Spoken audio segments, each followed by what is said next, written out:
Dots grafiks attēlā funkcijai y ir vienāds 3 reiz kosinus no 2x, kur definīcijas apgabals no mīnus bezgalības līdz plus bezgalībai. Nosaka funkcijas periodu t grādos vai radiānos. Nu, tad paskatīsimies, kāds mums ir attālums, pieņemsim zem šīm te virsotnītēm, kur funkcija atkal sāk atkārtoties. No 0 līdz pi. Tātad periods mums ir pi. Nosaka punkta A ordinātas y vērtība. Punkts A, lūk, šajā vietā ir punkts A.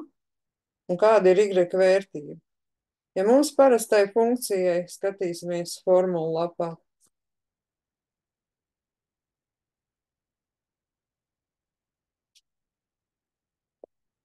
Parastai funkcijai mums ir kosinus vienalga no kāda leņķa ir vienāds ar 1, kad x ir 0.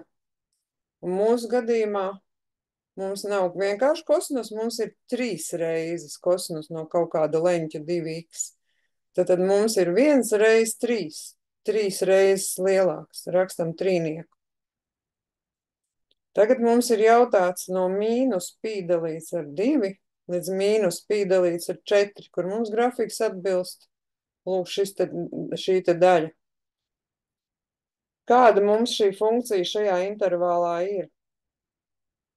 Nu, var redzēt, ka funkcija iet no kreisās apakšas uz labu augšu, tas nozīmē, ka augoša, un attiecīgi y vērtības ir zem x as, tas ir negatīvs.